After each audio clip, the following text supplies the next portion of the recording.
you walk in the Sharifa and you say, Matt, so I'm going to have you, but I just want to get her face saying it close up as well. And then, no, just come out and I'll move as I have to move with the camera, and then I'll follow you back up and follow you back down again, okay? Right, so we're going to go for this again. I need to want him to help with wins or anything? I want to do, or want you to do what you did the last time. Just have it over like this? Yeah, like it won't offer as much help, but you offer a little help. So. You just have to have that a wee bit higher as well. Yeah. Right, do you want to go for this again? From the start, have I recognised him or do I have a recognition? Yeah, just start looking at him, walk up to... Come from here?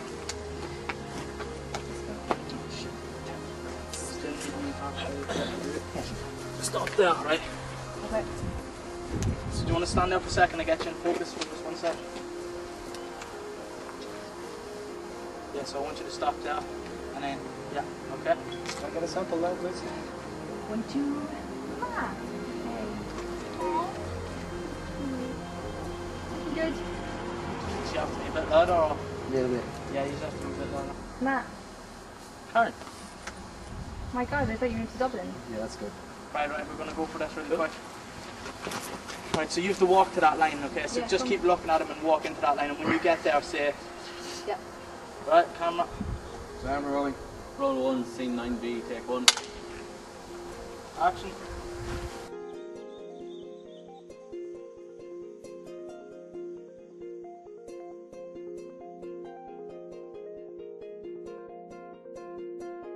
Assistant Director, Logistics in Keown. Logistics. And do you want to explain a bit about your job? Basically, Assistant Director for James, who would be answering any questions that the rest of the crew have. Instead of going to James, I'd answer them for him. Any problems, they come to me. So, the last day shooting, how do you think the shoot has gone so far? Yeah, good. First big one for the crew, like, so a couple of hiccups, but we kind of was to remember for the next one, do you know? And what kind of little hiccups did you have along the way? Bulbs blown, permanent markers instead of board markers, simple things, but like the basics. And how do you think preparations went before, like pre-production? Good. And what do you think of the actors' performances? Yeah, really impressed. Some really interesting. Because you went up to Dublin to Yeah. cast, and so you were one of the people responsible for casting. Yeah, it's good to kind of see them from start to finish, you know. They've been amazing so far, you know. So and how do you think the crew has worked? Good. Yeah. I think, like, you know, first film shoot for some of them, so I think they manage it quite well, you know. Right. Yeah, this is 8A1. 8A1. Yeah, so basically, just start looking through it, and then take the €2 out, and then... Okay. Do I have it in my hand already? We'll just start from there, yeah. And the cut's actually going to come after you take the €2 out. As I'm going to get a close up of you getting the €2 as well, and I'm going to cut to this. So. Right.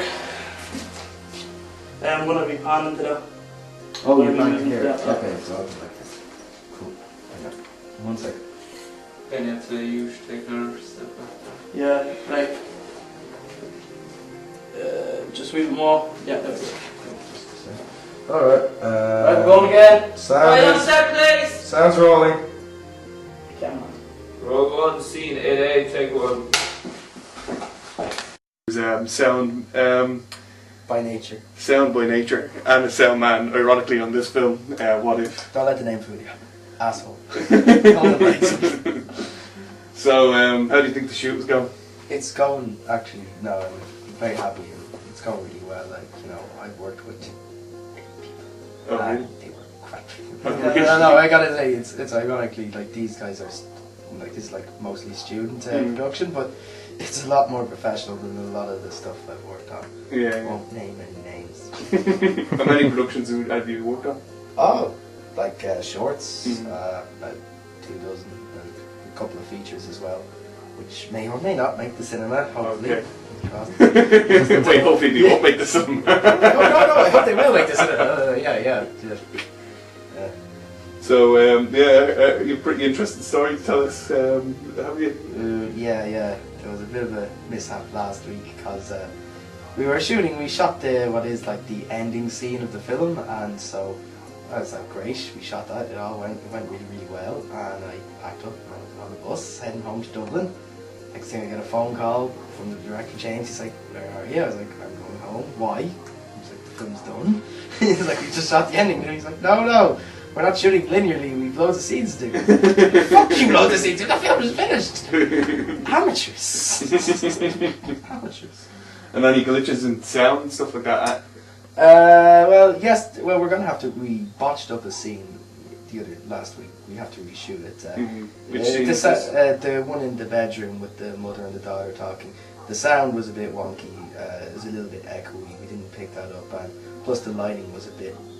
To save me, the lighting was a bit wonky too. So I'm not going to take all. So this is the pretty intense scene where she discovers her daughter on the floor.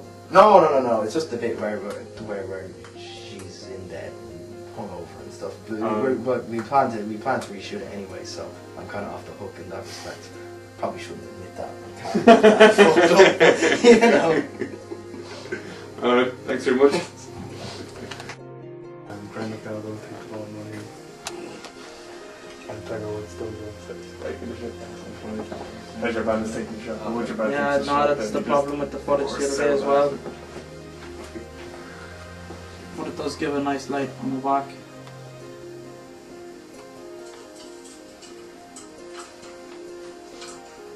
You're supposed to find that before you throw it in that, you know that? It says in the script. Yeah, but I told you to look for it first and find it, and that gives you a reason to throw everything out. Okay. Because you remember we said before, you don't want to throw everything out, you just want to come in and try to find something to well. Then you see the dress, and then you start thinking of the drape, and then you start regretting everything you've done, and then you throw out the Okay, clothes. sorry, I just... Right, we'll go again. Alright, we're here with Declan Reynolds. You're new to the set, Declan. Yeah, just arrived half an hour ago. So what's your part in town? I'm playing Matt. I'm playing Karen's first love, and she's my first love. And things didn't end well, and I unexpectedly run into her when I returned back. Thank you.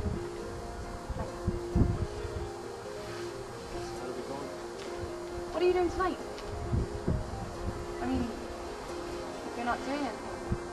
You were given the backstory, even though the same as the rest of the characters. You were given the backstory. Yeah, James. Well, he didn't. He thought he sent me one, but he didn't. But after I just sit down and chat with him there for about 20 minutes, and he was able to tell me what exactly was going on in the history. But when you read the script too, you know, you kind of get an inkling what happened, and then if you're looking for the finer points. And does that help you? It does, yeah. Like each director works differently.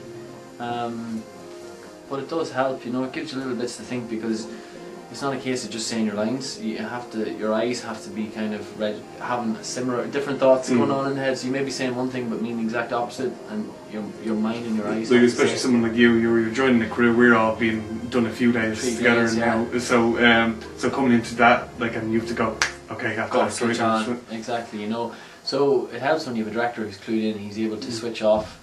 You know, not having all the crew asking 20 questions. He's able to sit down and devote some time to the actor and tell him exactly what he wants, how he interprets it, and then ask the actor how do you interpret it, and then kind of compromise in the middle. You know, and you know, James is giving me stuff there that I never even thought of myself. You know, so it's and he wrote the script as well, so he's got the double edge on it. You know, so he's able to.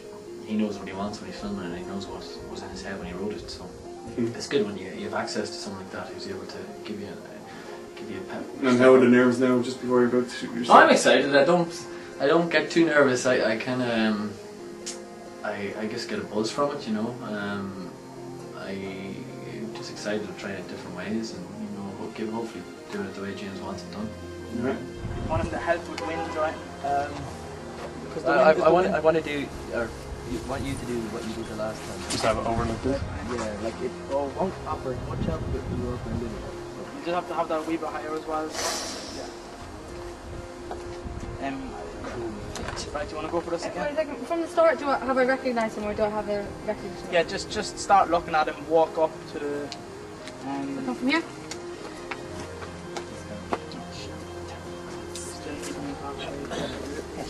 Stop there, right? Okay. So do you want to stand there for a second and get you in focus for just 1 sec? Yeah, so I want you to stop there, and then, yeah, okay? Can I get a sample now, please? 1, 2. Ah. Hey. Aww. Good. So you have to be a bit louder, or? A little bit. Yeah, you just have to be a bit louder. Matt. Karen. My God, I thought you moved to Dublin. Yeah, that's good. Right, we're going to go for this really good. I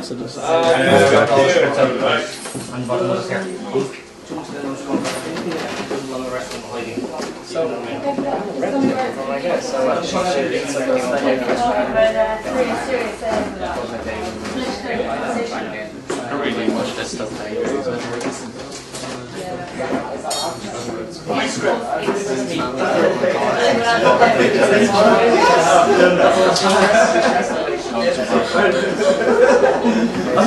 Don't mind this ridiculous setup. It's just for a close-up. So we need the lights ahead. So you're going to be here. He's going to be there. We're going to get the table set up. And we're just going to really get really close-ups. Then later we'll get the lights. So I'll move all these lights further away and I'll go and get the lights out of it. And hopefully we'll get it from the